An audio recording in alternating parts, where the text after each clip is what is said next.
Hello everyone, मेरा नाम है आलोक बाजपेयी और आप सभी का स्वागत करता हूं exam with Arihant official YouTube channel पर।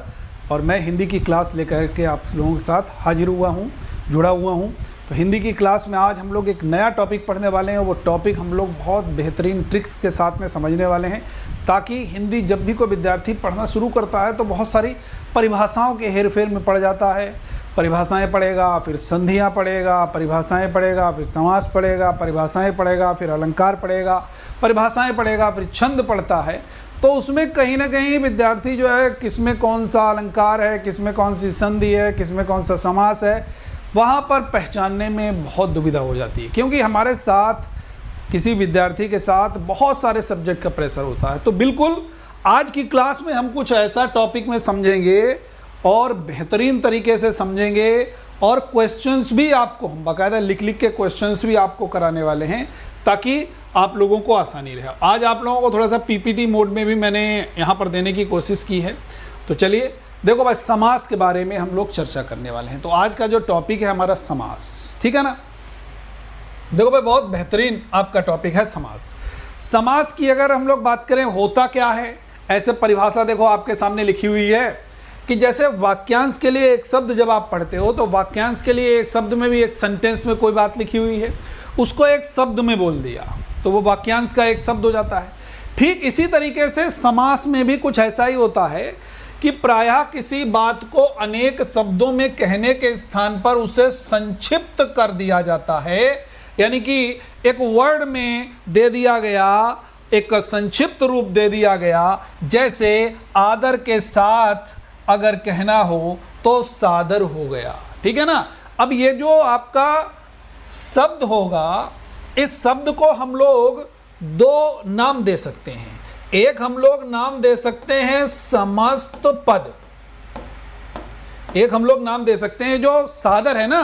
ये भाई एक लंबी चौड़ी बात है, एक सेंटेंस की बात है, उसको क्या किया गया, उसको एक जो है शब्द में दे दिया गया। अब ये जो शब्द है ये सामासिक शब्द भी हो सकता है या इसको समस्त पद भी कहते हैं। यह आपका सामासिक शब्द भी ये कहलाता है, यह आपको याद होना चाहिए। इसके दोनों नाम हो सकते हैं, ठीक है। जैसे शक्ति के अनुसार तो आप कह सकते हो यथाशक्ति। भैया यथाशक्ति हमें जो बनेगा वो हम करेंगे। यथोचित न्याय यथाशक्ति, मतलब अपनी शक्ति के अनुसार जैसा हमारे कैपेबिलिटी है हम वैसा करेंगे। मेरी बात समझ में आ रही। अब देखो भाई, ये इतनी बात समझ में आ गई होगी कि समास एग्जैक्टली होता क्या है। समास एक शब्द दिया गया होगा, उसमें आपका जो पूछा जाएगा वो पूछा जाएगा कि भाई इसमें कौन सा समास है, एक शब्द दिया गया होगा ठीक है ना। क्वेश्चन कितने प्रकार के बनेंगे इसकी चर्चा भी हम आगे करेंगे। अब देखो, उपरोक्त शब्दों से संक्षिप्त रूप का बोध होता है, यानी सीधी बात है, इनसे संक्षिप्त रूप का बोध हो रहा है। इस प्रकार की शब्द रचना को हम लोग समास को, इस प्रकार की शब्द रचना को समास कहते हैं। क्या कहते हैं हम लोग? समास कहते हैं। ठीक है, समास डबल बार लिख गया। क्या कहते हैं हम लोग? समास कहते हैं। जो शब्द है या सामासिक शब्द है इसको हम लोग समास कहते हैं। इतनी बात सबको क्लियर हुई होगी। अब समास को एक और व्यक्ति ने, जो व्याकरणविद थे, उन्होंने भी एक परिभाषा दी। उन्होंने कहा कि दो या दो से अधिक शब्दों को मिलाकर एक नया यौगिक शब्द बनेगा, और वो जो यौगिक शब्द बनेगा उसको हम लोग समास कह देते हैं। भाई दो शब्द मिल गए, भाई दो शब्द मिल सकते हैं, तीन शब्द भी मिल सकते हैं, चार शब्द भी मिल सकते हैं, पांच शब्द भी। हमने क्या कहा, एक लंबी चौड़ी बात है, एक सेंटेंस में बात है, उसको एक शब्द में कह दिया गया तो वो आपका जो शब्द है वो सामासिक शब्द या समस्त पद हो गया। इतनी बात आपको क्लियर हुई होगी। अब सबसे मूल बात आ रही है जो यहाँ पर समझोगे आप लोग, ठीक है। देखो भाई, समास में दो संबद्ध शब्दों को पास पास लाया जाता है। समास में ध्वनियों का नहीं, शब्दों का मेल होता है। ध्वनियों का, वर्णों का अगर पूछा जाएगा तो ये संधि में होता है। संधि में ध्वनियों का और वर्णों का मेल होता है, लेकिन समास में हमारे शब्दों का मेल होगा। किसका होगा? शब्दों का मेल होगा समास में। ये पॉइंट आपको याद रखना है। ये अंतर हो गया। समास संधि में बहुत सारे अंतर हैं, उनमें एक अंतर ये हो गया। अब देखो, इसको थोड़ा सा पोस्टमार्टम करके मैंने यहाँ पर लिखा है। कोई भी शब्द है, मैं एक एग्जाम्पल दे देता हूँ। मैंने एक एग्जाम्पल दे दिया, आराम कुर्सी। आराम कुर्सी, बहुत ध्यान समझोगे। मैंने एक एग्जाम्पल दिया आराम कुर्सी, ठीक है। अब ये जो आराम कुर्सी है, इसमें पूछा गया आपसे, पेपर सेट करने वाले ने पूछा पेपर सेटर ने कि भाई इसमें समास कौन सा है। तो आपको करना क्या है, इसके दो पार्ट कर दो, ठीक है। लेकिन ये जो पूरा का पूरा जो शब्द है ये क्या है, समस्त पद। ये पूरा का पूरा क्या है, समस्त पद। अब इसके जब आप दो पार्ट करोगे तो एक क्या हो गया, आराम। एक क्या हो गया भैया, आराम हो गया आपका। एक क्या हो गया आपका, आराम हो गया। इतनी बात समझ में आ गई सबको। एक क्या हो गया आपका, आराम हो गया। इतनी बात समझ में आ गई। दूसरा क्या हो गया आपका, पार्ट कुर्सी, ठीक है भाई। अब ये जो आराम है ये आपका पूर्व पद है और जो कुर्सी है ये आपका उत्तर पद है। यानी कि आराम कुर्सी एक शब्द दिया गया, उस शब्द को हम लोग समस्त पद या समासिक शब्द के नाम से जान लेते हैं और उसको हम दो खंड करते हैं, दो पार्ट।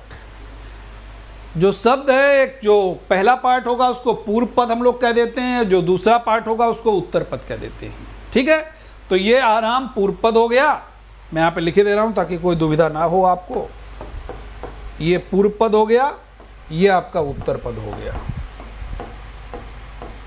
भैया बरोबर है ना, ये उत्तर पद हो गया, एक पूर्व पद हो गया। इतनी बात सबको समझ में आ गई होगी। अब आराम कुर्सी शब्द में समास पूछा जाएगा। अब इसमें पूर्व पद आराम हो गया, कुर्सी हो गया आपका उत्तर पद, ठीक है। अब मान लीजिए इसमें समास अगर पूछा जाए कौन सा समास होगा, तो देखो आराम कुर्सी को जब खोल के लिखोगे तो क्या लिखोगे, आराम के लिए कुर्सी। क्या लिखोगे, आराम के लिए कुर्सी। यही तो लिखोगे भैया, आराम के लिए कुर्सी।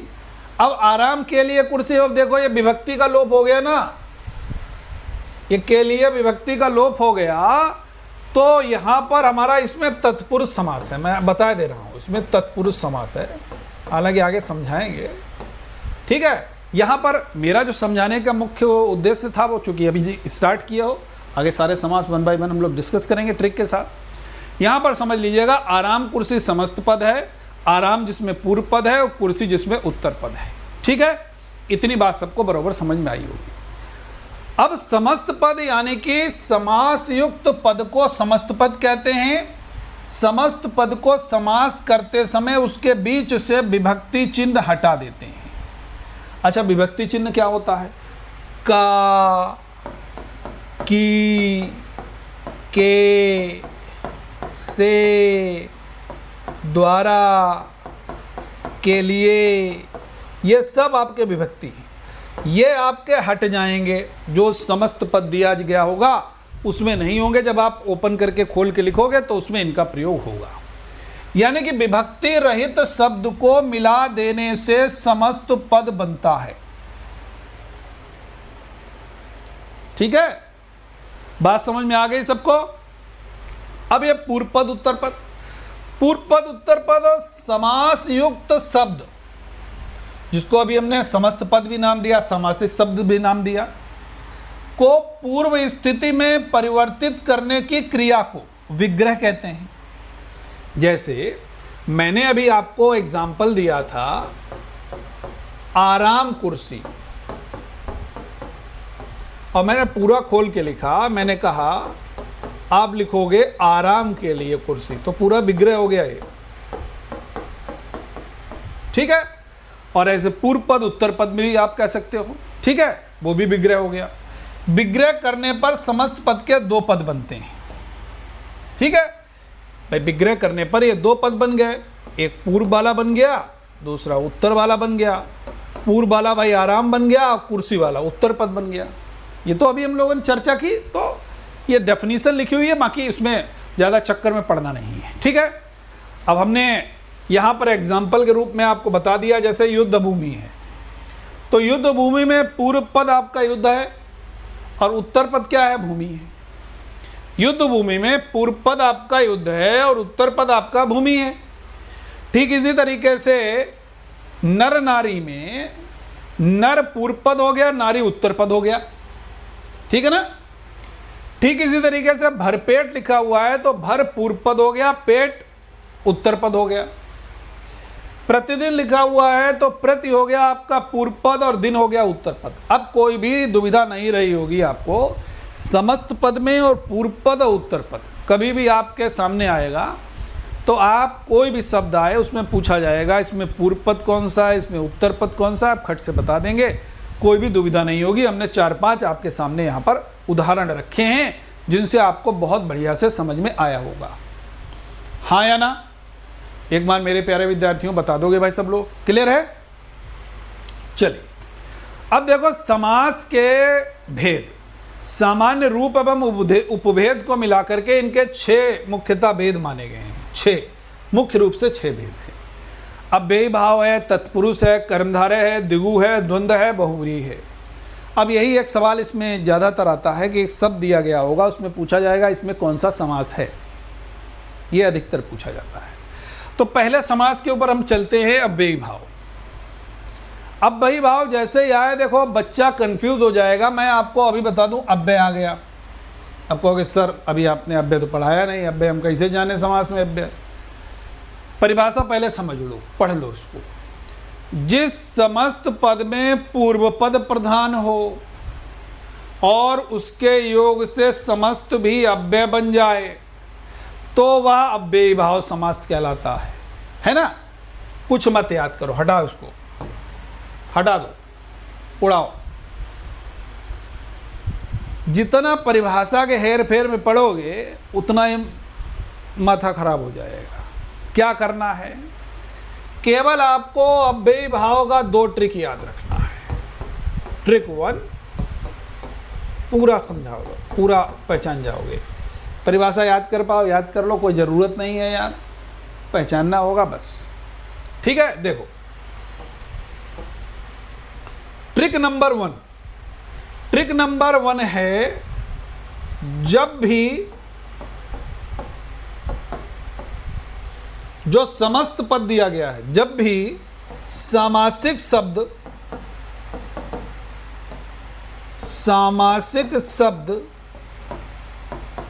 की शुरुआत उपसर्ग से हो,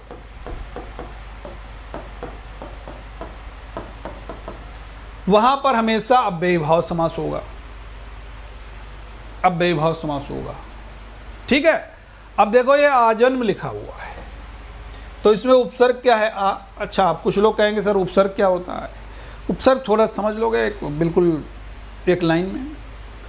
उपसर्ग ऐसे शब्द या शब्दांश होते हैं। क्या होते हैं? उपसर्ग ऐसे शब्द या शब्दांश होते हैं जो किसी भी शब्द के पूर्व में जुड़ करके उसका अर्थ परिवर्तित करने की क्षमता रखते हैं, ताकत रखते हैं, अर्थ परिवर्तित कर देते हैं। कैसे? थोड़ा सा समझोगे। जैसे मैंने कहा एक शब्द लिखा मैंने कलम, कलम में मैंने बा उपसर्ग लगा दिया। अब बा उपसर्ग लगा दिया तो देखो इसका अर्थ क्या हो गया? कलम के साथ, इसका अर्थ हो गया ना कलम के साथ। अब मान लीजिए इसी कलम में हमने बे उपसर्ग लगा दिया, जैसे ही बे उपसर्ग लग गया तो इसका अर्थ क्या हो गया? कलम के बिना। तो उपसर्ग की ताकत देख ली आप लोगों ने। किसी भी शब्द के पूर्व में लगेंगे और पूर्व में लग करके उसके अर्थ में परिवर्तन करने की क्षमता रखते हैं, परिवर्तित कर देते हैं अर्थ। बा कलम, कलम के साथ, बे कलम, कलम के बिना। तो यहां पर फिर से आ जाते हैं। तो उपसर्ग वाली बात आपको समझ में आ गई होगी। उपसर्ग होते क्या है एक आपने मोटा मोटी जान ली, बस केवल मोटा मोटी आपको जानना है यहां पर। अब देखो भाई, जब भी कभी किसी समस्त पद की शुरुआत उपसर्ग से हो वहां पर आंख बंद करके लगा दो, अव्ययी भाव समास हो। ठीक है। आजन्म आ उपसर्ग है, आजीवन, यथाशक्ति, ये सब आपके कैसे हो गए? ये अव्ययी भाव समास हो गए। तो पहली ट्रिक क्या हो गई? बिल्कुल गांठ बांध लीजिए, याद कर लीजिए, चक्कर में मत पड़ना परिभाषा के, नहीं तो गलती करके आओगे। अव्यय क्या है उसी में भी आगे और आएगा, इसका लोप उसका लोप, चक्कर मत पड़ो। केवल आप ये बात याद रखो, ट्रिक नंबर 1 हमारी, आपका अव्ययीभाव समास 100% सही होगा। ठीक है। दूसरी बात समझो, दूसरी ट्रिक है, कई बार एक ही शब्द, कई बार एक ही शब्द की 2 आवृत्ति होती हैं, उससे जो अव्यय बनते हैं उन्हें भी अव्ययीभाव कहा जाता है। इसको भी थोड़ा सा हटा दो। केवल आपको याद रखना है ट्रिक नंबर 2 क्या है, क्योंकि इसमें भी अव्यय आ गया तुम लोग कंफ्यूज हो जाओगे। ट्रिक नंबर 2 है, जब शब्द की पुनरावृत्ति हो, जब शब्द की पुनरावृत्ति हो तो वहां पर आपका क्या हो जाएगा, अव्ययीभाव समास हो जाएगा। समझोगे। हमने कहा भैया रामलाल रातों रात करोड़पति बन गया, हमने कहा रामलाल रातों रात करोड़पति बन गया, तो रातों रात मतलब हो गया रात रात में, तो रिपीटेशन हो गया मेरे प्यारे विद्यार्थियों। रिपीटेशन है ना, जहां शब्द का रिपीटेशन 100% लगाओ, अव्ययीभाव बिल्कुल चिंता नहीं करना है। क्लियर है मेरे प्यारे विद्यार्थियों? ठीक है ना, बिल्कुल बरोबर होगा आपको। बातों बात, हमने कहा राम तुम यार बातों बात में बहुत कुछ बोल जाते हो, अगली बार मत बोलना बातों बातों में, नहीं तो झगड़ा हो जाएगा। बातों बात मतलब बात बात में, कुछ लोग नहीं बहुत बातूनी होते हैं, बहुत कुछ बोल जाते हैं बात बात में। ठीक है। तुम्हारे यहाँ मंत्री जी आए, तुमने मंत्री जी को हाथों हाथ लिया, हाथों हाथ लिया मतलब मंत्री जी का इतना स्वागत सत्कार किया, हाथ हाथ में। मंत्री जी का पानी का गिलास उठा के दे दिया, मंत्री जी को चाय पीने को हुए तो चाय का कप, लीजिए मंत्री जी बिस्कुट खाओ, मंत्री जी मिठाई खाओ, मंत्री जी काजू की बर्फी खाओ, मंत्री जी ये खाओ, मंत्री जी वो खाओ। हाथ हाथ में मतलब हाथों हाथ लेना। मोस्ट वेलकम, BVIP पर्सन को होता है उसको मोस्ट वेलकम। जैसे आपने देखा होगा अक्सर जब भी किसी बड़े नेता का, खासकर मुख्यमंत्री वगैरह का जब कहीं भी प्रोग्राम लगा होता है तो आपने देखा होगा कि वहाँ पर जो उस ज़िले के नेता है या जो वहाँ उस ज़िले के अधिकारी वो एकदम मुख्यमंत्री जी के आगे चलते हैं, ये करिए वो करिए, मुख्यमंत्री देखा होगा तो हाथों हाथ ले रहे हैं उनके, क्योंकि वो वहाँ पर प्रोग्राम करने के लिए आए हैं, उनको बराबर संकेत दे रहे हैं, इंडिकेट कर रहे हैं कि आपको ये करना है साहब, आपको ये करना है साहब, तो हाथों हाथ। ठीक है, हाथ हाथ में। तो ये भी रिपीटेशन, ये भी रिपीटेशन, ये भी रिपीटेशन। तो 2 बातें हो गई। पहली मैंने बताया जब शब्द की शुरुआत उपसर्ग से हो, खट से लगा दो अव्ययीभाव। दूसरा मैंने बता दिया ट्रिक, जब भी कभी किसी शब्द की पुनरावृत्ति हो लगा दो अव्ययीभाव। कभी भूलोगे अव्ययीभाव? कमेंट सेक्शन में ज़रूर आप लोग लिख के बताइएगा। मज़ा अगर आया हो समझने में तो लिख कर ज़रूर बताइएगा, नहीं परिभाषा के चक्कर में, किताबों के चक्कर में पढ़ोगे तो गलती बहुत करोगे आप। ठीक है, आगे बढ़ते हैं। तीसरा है भाई हमारा, दूसरा है तत्पुरुष समास, सेकंड नंबर का है तत्पुरुष समास। अब देखो इसमें भी लिखा जिस समास में दूसरा पद प्रधान होता है उसे तत्पुरुष कहते हैं। तत्पुरुष समास में प्रथम पद विशेष से होता है। इस समास में पहले पद के विभक्ति चिन्ह हटा दिए जाते हैं। परिभाषा इसकी कुछ हद तक सही है, बस इसमें एक बहुत काम की चीज़ है, आप याद रखना विभक्ति चिन्ह वाला, विभक्ति चिन्ह इसमें हटा होगा। और कारक आप लोगों ने पढ़े होंगे, कर्ता ने कर्म को करण से, सब पढ़े ना, संप्रदान अपादान, ये सब पढ़े होंगे। उनके जो चिन्ह हैं के लिए, से द्वारा, तो उन सब का प्रयोग इसमें होगा तत्पुरुष में। तो आपको ये याद रखना है, इसमें विभक्ति चिन्ह हटा देते हैं। अब देखो जैसे इसमें कहा कि दूसरा पद प्रधान है, अब एक शब्द दिया गया संसद भवन। ठीक है, संसद भवन दिया गया है। अब देखो संसद भवन जो है इसको जब आप खोल के लिखते हो संसद का भवन, तो देखो विभक्ति हट गई, तो आपका क्या हो गया, तत्पुरुष समास हो गया। क्या हो गया, तत्पुरुष समास हो गया, याद होना चाहिए। अब तत्पुरुष समास के और भी बहुत, जैसे एक एग्जांपल मैं दूं, रसोई घर, रसोई का घर,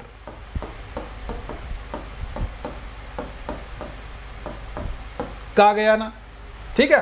और देखो परिभाषा का आप देखोगे तो प्रथम विशेष से होता है तत्पुरुष समास में, तो यहां पर भी देख सकते हो रसोई घर, रसोई घर है ना, तो ये रसोई हो गया भाई, ठीक है, क्लियर है ना। अब इसको भी 6 प्रकार का माना जाता है कारकों की विभक्ति के अनुसार, यही आपका मुख्य है, इनको समझोगे। देखो भाई, कर्म तत्पुरुष, कर्म तत्पुरुष के चिन्ह अगर कहेंगे का, को, का, ये सब लोप हो जाएगा। यश प्राप्त, यश प्राप्त जो है, यश को प्राप्त, ठीक है, यश प्राप्त क्या हो जाएगा, यश को प्राप्त। नर भक्षी, नर का भक्षी, तो देखिए का, को, इन सब का लोप हो गया ना, तो ये क्या हो जाएगा, कर्म तत्पुरुष हो गया। करण तत्पुरुष क्या हो गया, से, के द्वारा का लोप। एग्जाम्पल है रेखांकित, तो क्या हो गया, रेखा से अंकित। दूसरा एग्जाम्पल है हस्तलिखित, तो क्या हो गया, हाथ के द्वारा लिखित। फिर आ जाओ संप्रदान तत्पुरुष, तो इसका चिन्ह है भाई के लिए। सत्याग्रह, तो सत्य के लिए आग्रह। आराम कुर्सी, आराम के लिए कुर्सी।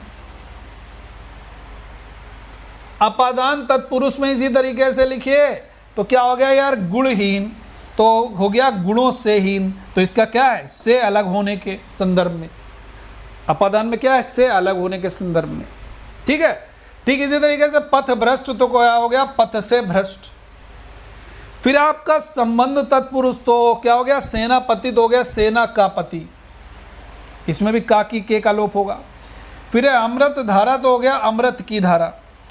फिर है अधिकरण तत्पुरुष, तो इसमें में, पर, इनका लोप होगा। कार्य कुशल, कार्य में कुशल, घोड़सवार, घोड़े पर सवार। तो ये जो कारक वाले हैं, कारक के हिसाब से तत्पुरुष के भेद माने गए हैं। लेकिन एक मोटा मोटी बात आपको मैं फिर से पीछे ले चलता हूं, ये याद रखना है मोटा मोटी बात। रसोई घर, गुरु दक्षिणा, एक और मैं एग्जांपल दे दूं, गुरु दक्षिणा, गुरु दक्षिणा, जैसे आपने कहा गुरु दक्षिणा लिखा, गुरु दक्षिणा। अब गुरु दक्षिणा जैसे आपने कहा, तो क्या हो जाएगा, गुरु के लिए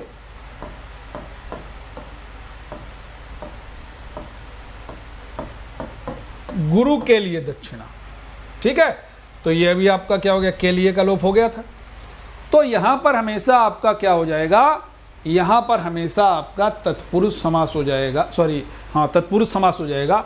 इस बात को आपको याद रखना है। इतनी बात सबको समझ में आ गई? यहां तक मेरे प्यारे विद्यार्थियों कोई भी दिक्कत नहीं होनी चाहिए, क्योंकि बहुत ही बेहतरीन आपका है ये बहुत ही बेहतरीन आपका है, और आपको बहुत अच्छी तरीके से समझ में आया भी होगा, कोई डाउट यहाँ तक नहीं होना चाहिए। ठीक है प्यारे विद्यार्थियों, एकदम ठीक है। आगे बढ़ते हैं। अब यहाँ पर देखोगे, हमने बता ही दिया है 6 प्रकार हो गए, ये सब आप लोगों ने समझ ही लिया।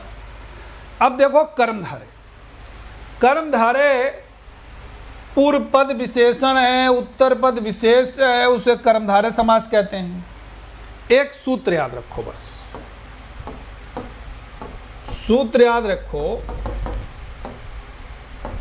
विशेषण जमा, जमा मतलब प्लस, विशेषण जमा विशेष से बराबर कर्मधारय। एक इक्वेशन यानी कि एक समीकरण बना दिया, समीकरण कहो, सूत्र कहो, हमने बना दिया। बस ये फार्मूला अप्लाई करोगे, आपका निकल के आ जाएगा। जैसे एग्जांपल समझ लो, यहां समझोगे, अंधकूप, अंधकूप में कूप मतलब क्या हो गया यार, कुआं। कुआं की विशेषता बताई गई, कुआं कैसा है, अंधा है। तो अंधा जो है ये विशेषण हो गया, और जिसकी विशेषता बताई जाती है वो विशेष, तो कूप क्या हो गया, विशेष से हो गया। तो देखो कंडीशन अप्लाई हो गई ना, विशेषण प्लस विशेष से। हो गया क्या? कर्मधारय।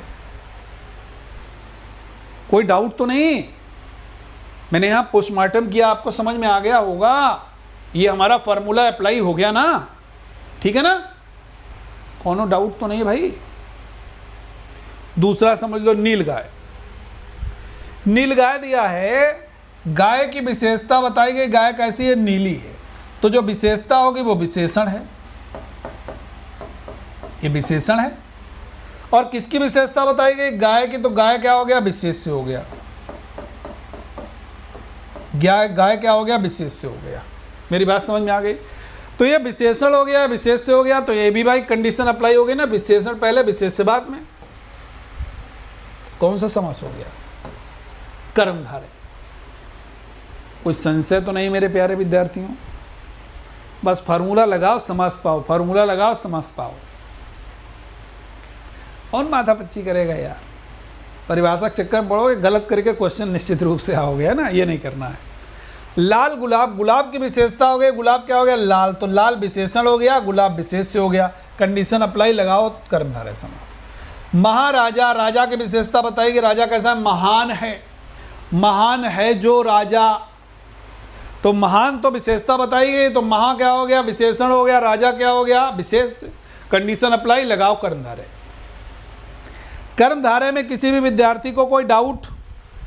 कर्मधारय समास से किसी भी विद्यार्थी के मन में किसी भी प्रकार का कोई डाउट अगर है तो आप लोग पूछ लोगे कमेंट सेक्शन में। भाई लिखा जरूर करो आप लोग, जितने लोग भी, क्योंकि अभी देखो आपका यूपी पुलिस का एग्ज़ाम आएगा।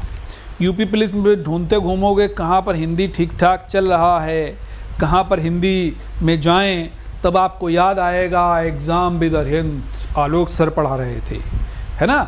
और देखो कोई बहुत ही ऑथेंटिक तरीके से, बहुत मेरा एक लंबा अनुभव है पढ़ाने का, जीएस और हिंदी दोनों में पढ़ाता हूँ। तो आप लोग बिल्कुल ये कंटेंट जो है ना, ये आपको बहुत बेहतर और काफ़ी किताबों को अध्ययन करने के बाद में आप ऐसा कंटेंट इस तरीके से आप यहाँ पर एग्ज़ाम विद अरिहंत पर आप लोगों को मिल रहा है ना?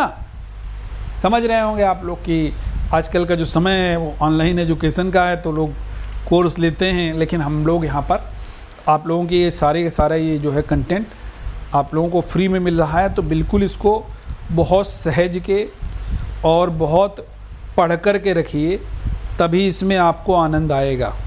मेरी बात समझ में आ रही है? हाँ या ना मेरे प्यारे विद्यार्थियों? ठीक है, चलिए आगे बढ़ते हैं। अब द्विगु समास चौथे नंबर का हो गया। भाई हमने अव्ययी भाव कर लिया, तत्पुरुष कर लिया, हमने कर्मधारय कर लिया। अब द्विगु। द्विगु में कह दिया गया पूर्व पद संख्यावाचक और किसी समूह का बोध कराते हैं। बस एक इसमें भी एक सूत्र याद रखो,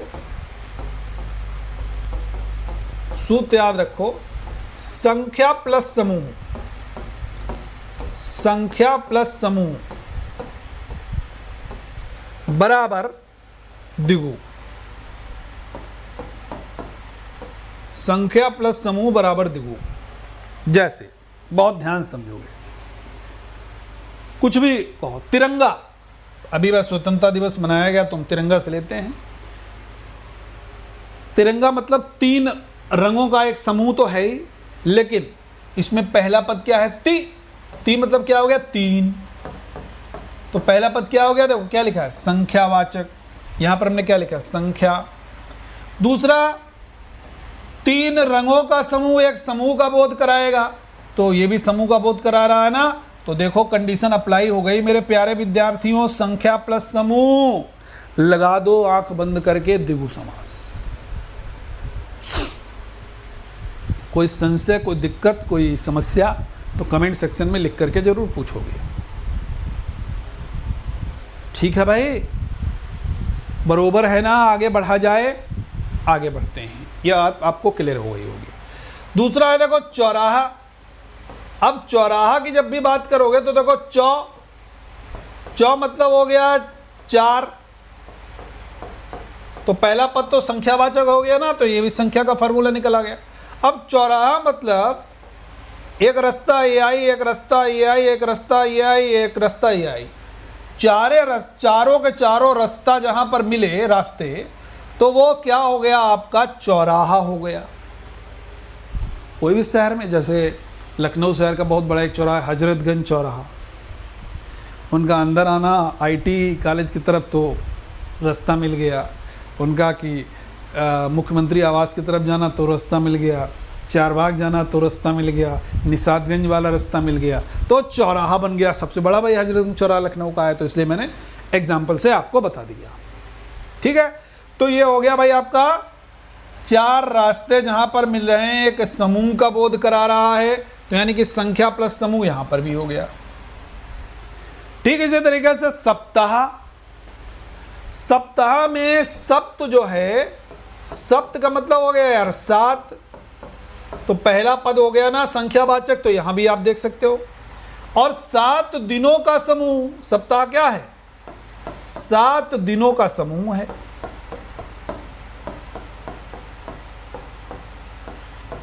ठीक है, कुछ और एग्जाम्पल मैं दे दूं आपको। लिखा हुआ मिलता है पसेरी, पसेरी में जो पा है ये पा, 5 इसका मतलब हो गया।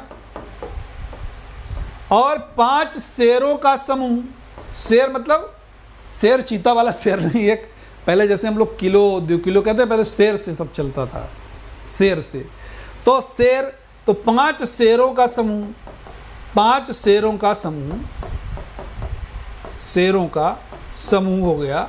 तो यहां पर भी भाई अप्लाई हो गया, संख्या प्लस समूह, तो हो गया भाई आपका द्विगु समास। एक और समझ लोगे, चौमासा,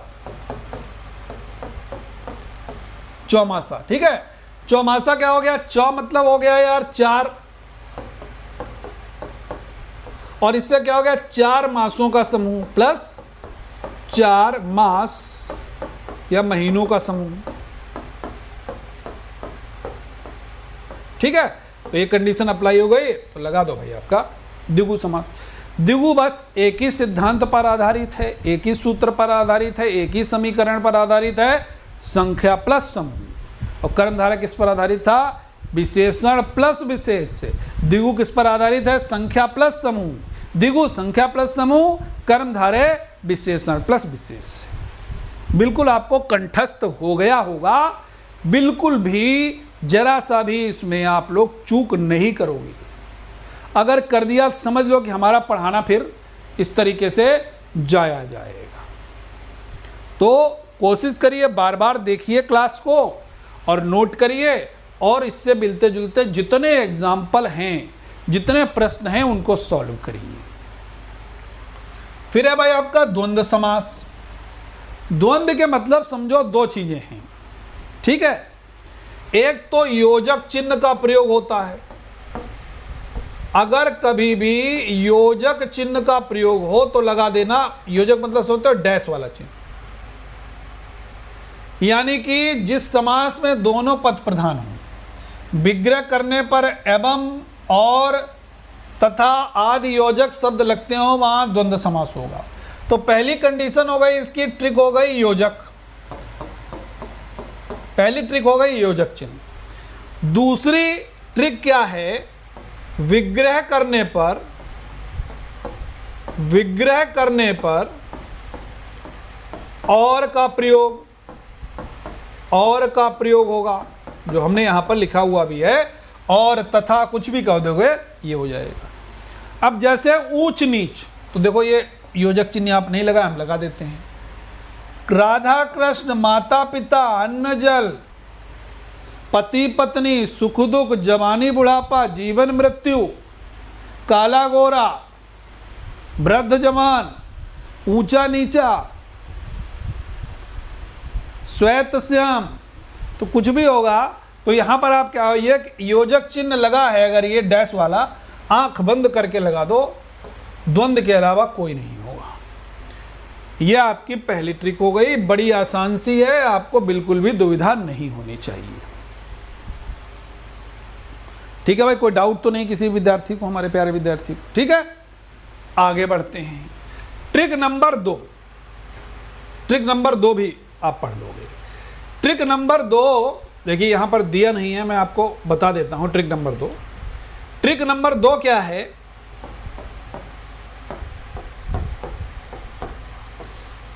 विग्रह करने पर और की ध्वनि आएगी। जैसे हमने कहा एक मैं शब्द लिखूं, धर्माधर्म। अब इसको जब विग्रह करके लिखोगे तो क्या लिखोगे? धर्म और अधर्म।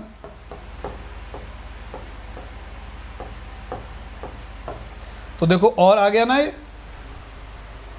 एक और एग्जांपल ले लेते हैं, शीतोष्ण।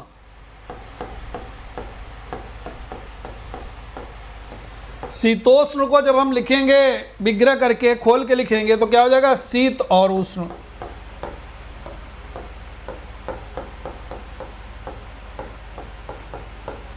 तो दूसरी कंडीशन क्या हो गई? विग्रह करने पर, दूसरी ट्रिक हो गई, विग्रह करने पर और आएगा तो वहां पर भी आपका ये हो जाएगा द्वंद्व समास। कमेंट सेक्शन में सब लोग बताइएगा कि भाई यहां तक कहानी सबको क्लियर हो गई।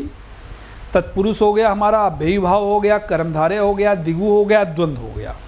यहां तक हम लोगों ने पूरी कहानी जो है वो बढ़िया से समझ ली। यहाँ तक हम लोगों ने जो है वो पूरी कहानी जो है वो बढ़िया से समझ ली। अगर यहाँ तक किसी को कोई भी डाउट हो रहा हो तो आप लोग जल्दी से पूछ लीजिए। किसी भी प्रकार की कोई भी अगर डाउट आप लोगों को हो रहा है तो आप लोग यहाँ तक कमेंट सेक्शन में किसी भी प्रकार की कोई दिक्कत होगी तो आप लोग ज़रूर पूछोगे। बिल्कुल संकोच नहीं करना है। डॉक्टर और शिक्षक से नहीं छिपाना चाहिए कुछ। डॉक्टर के पास जाओ, अपनी मर्ज न छिपाओ। कुछ भी मर्ज में दिक्कत है, अगर शर्म आ रही, डॉक्टर साहब शर्म आएगी तो मर्ज ठीक कैसे होगी? ठीक इसी प्रकार से शिक्षक के सामने अगर शर्माओगे, क्योंकि देखो यहाँ पर कितनी गलतियाँ कर लो कोई दिक्कत नहीं है, लेकिन एग्ज़ाम हॉल में अगर गलतियाँ करोगे तो दिक्कत है। फिर एग्ज़ाम हॉल में आपको वहाँ पर समस्या का सामना करना पड़ेगा, क्योंकि वहाँ तो भाई आपका सिलेक्शन होगा या नहीं होगा। होगा तभी जब यहाँ शर्म नहीं करोगे। जब यहाँ शर्म करोगे तो कैसे हो पाएगा? मेरी बात समझ में आ गई भाई? यहाँ तक अगर और किसी के मन में कोई डाउट हो तो आप लोग पूछ सकते हो। यहाँ तक अगर कोई भी डाउट हो तो आप लोग पूछ सकते हो। आगे बढ़ते हैं। अगला है भाई बहुब्रीहि। बड़ा मस्त समास है ये भी।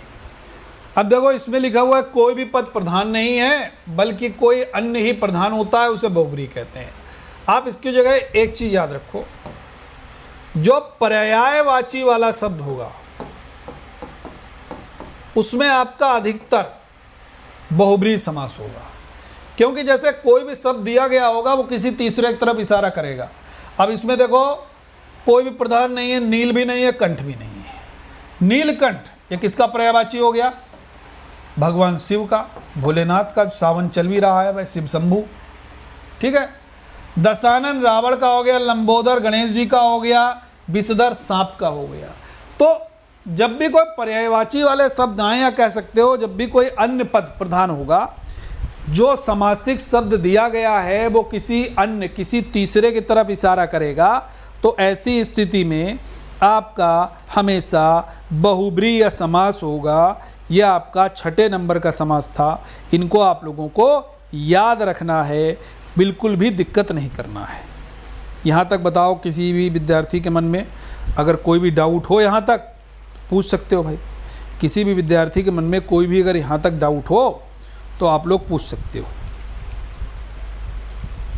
ठीक है भाई। यहाँ तक कोई डाउट तो नहीं किसी भी विद्यार्थी के मन में?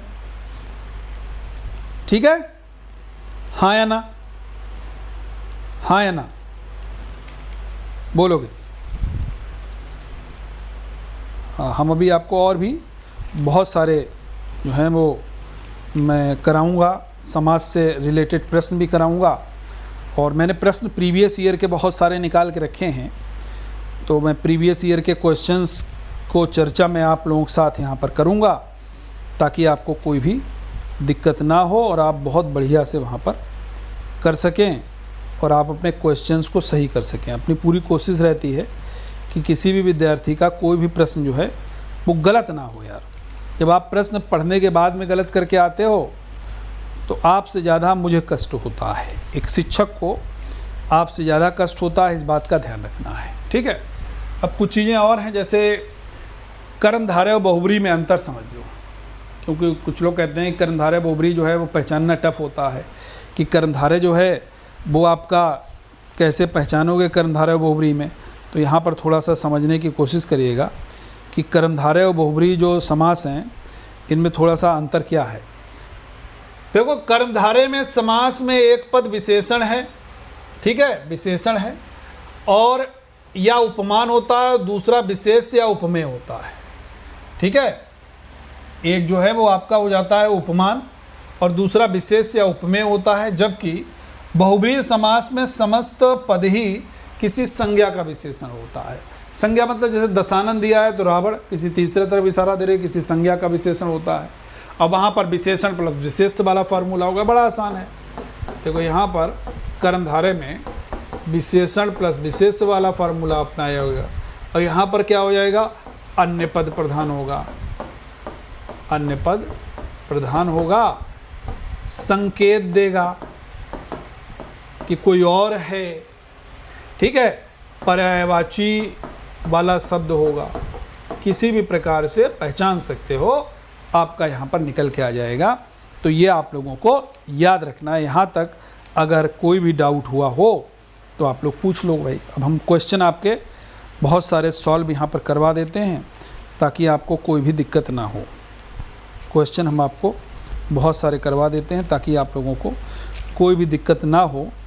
चलिए, अब हम आप कुछ शब्द लिखते हैं, आप ही लोग बताओगे कौन सा होगा समास, ठीक है। अभी संधि समास में अंतर है, इसको हम लोग अभी करेंगे, लेकिन सबसे पहले आप कुछ मैं शब्द दे रहा हूँ, आप लोगों को बताना है।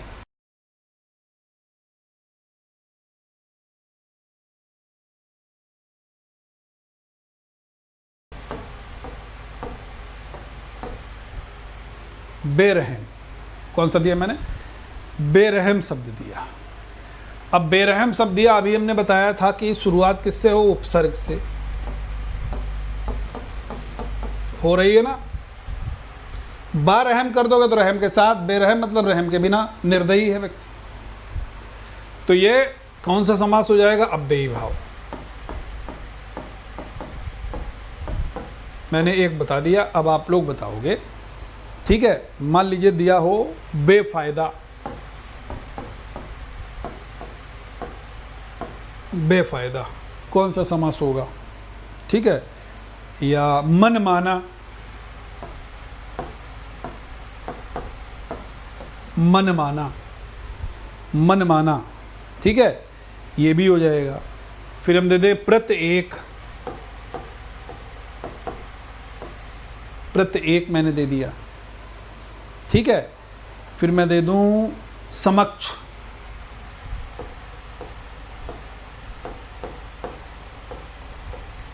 ये सब में आपका अव्ययी भाव है, सब में अव्ययी भाव है। जैसे हमने पहला दिया है बेफायदा, जिसमें कोई फायदा नहीं है, बे उपसर्ग से शुरुआत हो गई। मनमाना में उपसर्ग है क्या कोई, देखो मनमाना में अगर कहोगे तो मन के अनुसार, अभी हमने कहा था ना, यथाशक्ति, अपनी शक्ति के अनुसार। तो मनमाना क्या होता है भैया, हमारा तो मनमाना है, मन के अनुसार। तो ये भी आपका अव्ययी भाव हो गया। फिर हमने दिया प्रत्येक, प्रत्येक मतलब क्या होता है, एक एक, प्रत्येक मतलब क्या हो गया, एक एक। तो देखो रिपीटेशन हो गया ना, रिपीटेशन हो गया कि नहीं हो गया शब्द का, तो हो गया भाई अव्ययी भाव। फिर हमने कहा समक्ष, समक्ष की अगर बात करोगे तो क्या हो गया, अक्ष के सामने।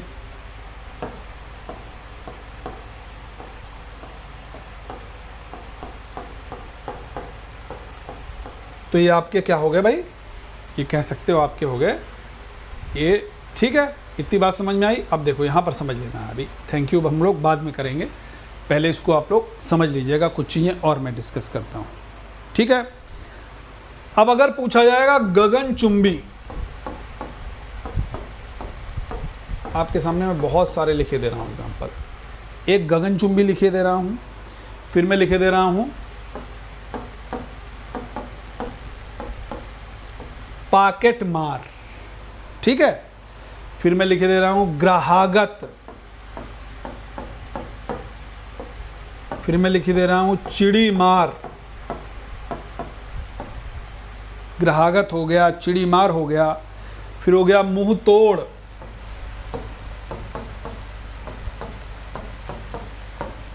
मुंह तोड़ हो गया, ठीक है। मुंह तोड़ के बाद में अगर हम कहें गिराहा काट, है ना, गिराहा काट, गिराहा काट,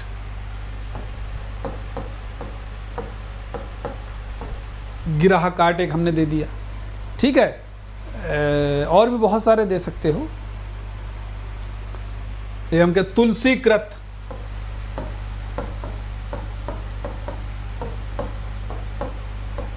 तुलसी कृत दे दिया एक, ठीक है भाई, याद रहेगा। या मैंने कह दिया देशभक्ति,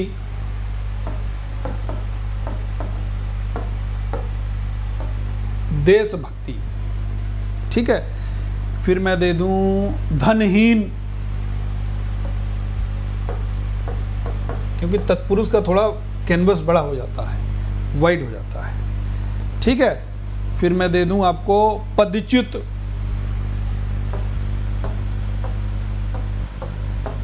पदच्युत हो गया, ठीक है, ये हो गया। फिर मैं कर दूं श्रमदान, मैंने लिख दिया श्रमदान, ठीक है, श्रमदान कर दिया। या मैं कर दूं राजगृह,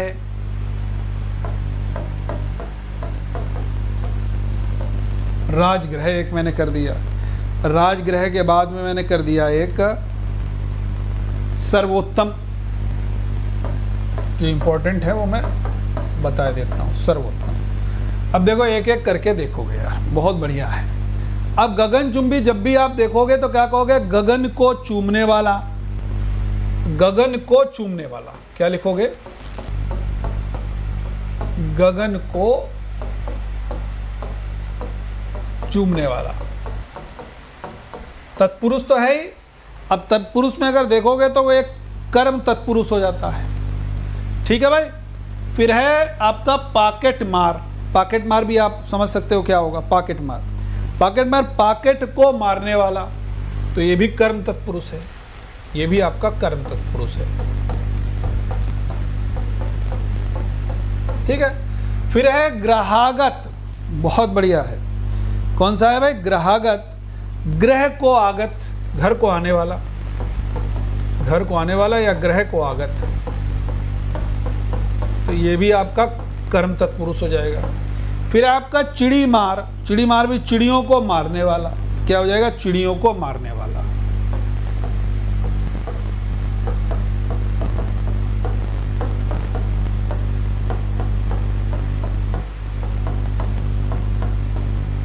ठीक है भाई, क्या हो जाएगा, चिड़ियों को मारने वाला हो गया। फिर है आपका मुंह तोड़, कोशिश करिएगा मुंह तोड़ में क्या हो जाएगा।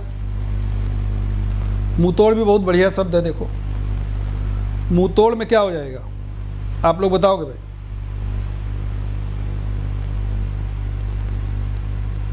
मुंह मांगा कह सकते हो, मुंह तोड़ कह सकते हो, कुछ भी कह सकते हो। मुंह तोड़, मुंह को तोड़ने वाला, तो क्या कहोगे, मुंह को तोड़ने वाला, क्या हो जाएगा,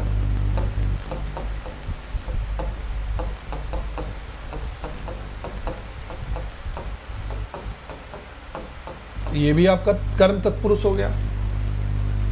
गिरहा काट, गिरहा काट भी कह सकते हो यार, गिरहा को काटने वाला, तो ये भी आपका हो गया, ठीक है। फिर आपका हो जाता है तुलसी कृत, तो देखो ये तुलसी कृत जैसे कहा, तो तुलसी के द्वारा रचित, तुलसी के द्वारा रचित या तुलसी कृत कह सकते हो।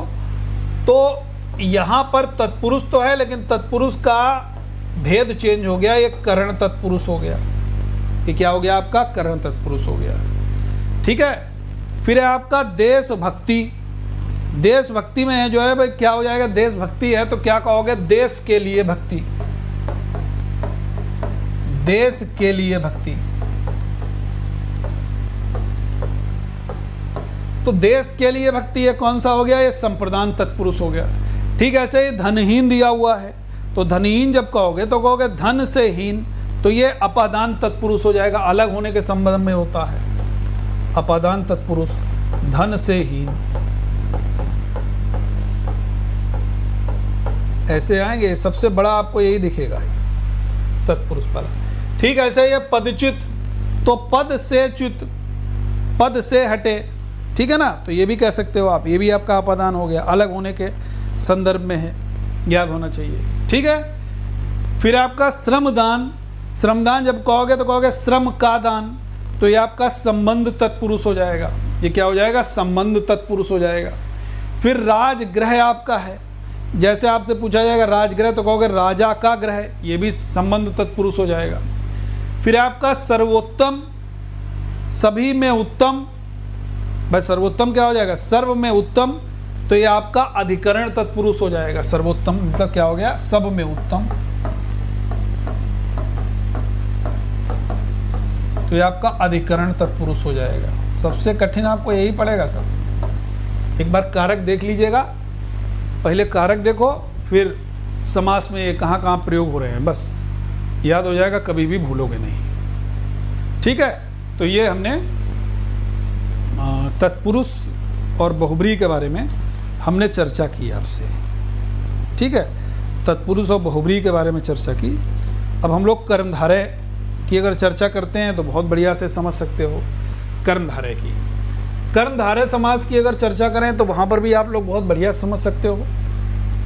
ठीक है, कर्मधारय की अगर चर्चा करें तो बहुत बढ़िया समझ सकते हो। कर्मधारय के बारे में थोड़ा समझोगे। देखो कर्मधारय के भी एग्जाम्पल मैं बता देता हूँ जो आपके क्वेश्चन मिलेंगे।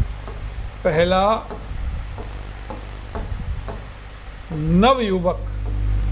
युवक कैसा है? नया है, जवान है, नया है, हो सकता है नया नया आया हो बस्ती में, तो युवक की विशेषता हो गई नवयुवक। युवक नया है, तो यहां पर फार्मूला लग गया ना, विशेषण प्लस विशेष।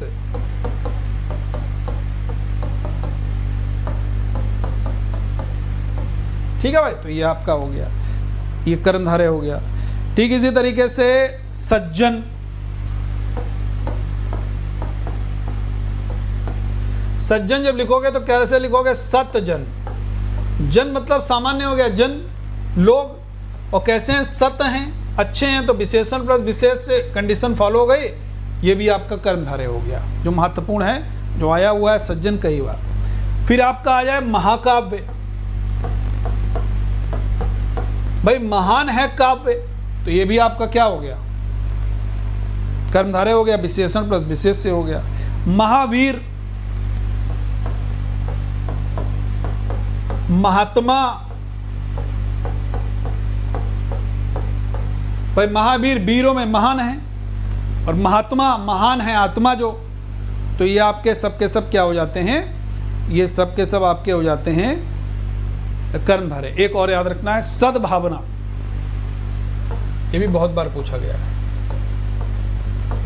भाई। सद्भावना, सद मतलब जिसकी भावना अच्छी है, तो सत है भावना, तो यानी कि सत भावना हो गया। ठीक है भाई, एक और याद रखना, नीलोत्पल।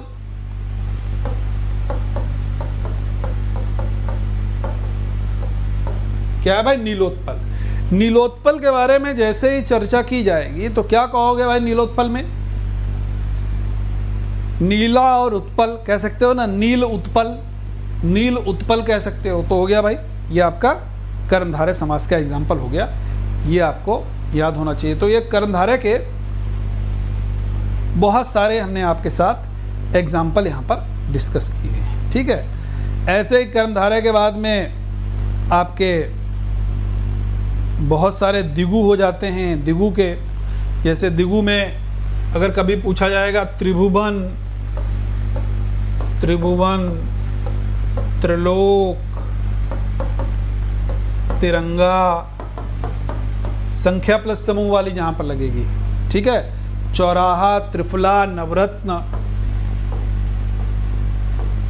त्रिफला, नवरत्न, ये सब आपके क्या हो जाते हैं? त्रिफला है, नवरत्न है, चतुर्वेद, चतुर्वेदी, चतुर्वेद कुछ भी कहो, अष्टाध्यायी। ठीक है, अष्टाध्यायी भी कह सकते हो। नवग्रह, चवन्नी, चवन्नी, नवग्रह, इन सब में संख्या प्लस समूह का फॉर्मूला लग रहा है, संख्या प्लस समूह का सूत्र लग रहा है, तो इसलिए आप क्या लगाओगे? इसमें समास कौन सा होगा? आपका द्विगु समास हो जाएगा। पंचवटी, दोपहर, बहुत सारे हैं, पंचवटी है, दोपहर है, दुधारी है, शतांश है, ये सब आपके हो जाते हैं भाई द्विगु समास हो जाएगा। ठीक है, द्विगु के बाद में आपका आ जाता है द्वंद्व। द्वंद्व भी देखो बड़ा आसान सा है यार, हमने कंडीशन आपको बताई है। जैसे एक तो मैंने कहा कि योजक चिन्ह का प्रयोग होगा, दूसरा मैंने बताया द्वंद्व में आपको और की ध्वनि आ जाएगी। ठीक है, जैसे और वाले समझ लेना, द्वंद्व में पाप पूर्ण, पाप और पुण्य, तो द्वंद्व समास हो जाएगा ना। रुपया पैसा,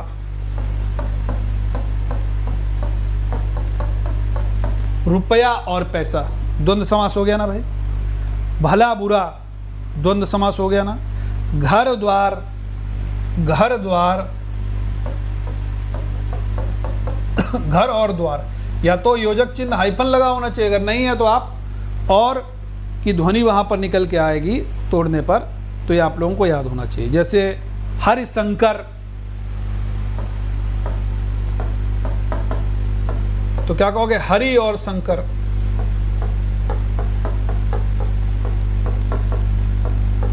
तो ये आपका द्वंद्व समास हो गया, हरि और शंकर, आपको याद होना चाहिए, आपका द्वंद्व समास हो गया। एक और बहुत बढ़िया एग्जांपल है देश विदेश।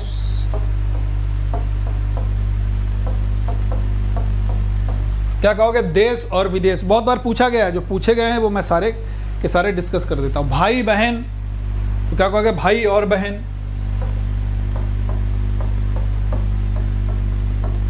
तो ये भी भाई द्वंद्व समास हो गया, भाई और बहन। गौरी शंकर, गौरी और शंकर हो गया। सीता राम, सीता और राम हो गया। लेन देन, लेना और देना हो गया। ठीक है, याद रहेगा भाई। तो ये आपका ये आपके हो गया भाई। ठीक है, ठंडा गरम, ठंडा और गरम, ये भी आपका द्वंद्व हो गया। क्लियर है भाई। अब आपके बहुब्री वाले बहुत आसान हैं, बहुब्री वालों में आपको बिल्कुल भी दिक्कत नहीं होनी चाहिए। ठीक है, बहुब्री वाले में आपको बिल्कुल भी दिक्कत नहीं होनी चाहिए। जैसे हमने बताया आपको बहुब्री में कि भाई किसी अन्य की तरफ इशारा करेगा, जैसे दशानन है। ठीक है,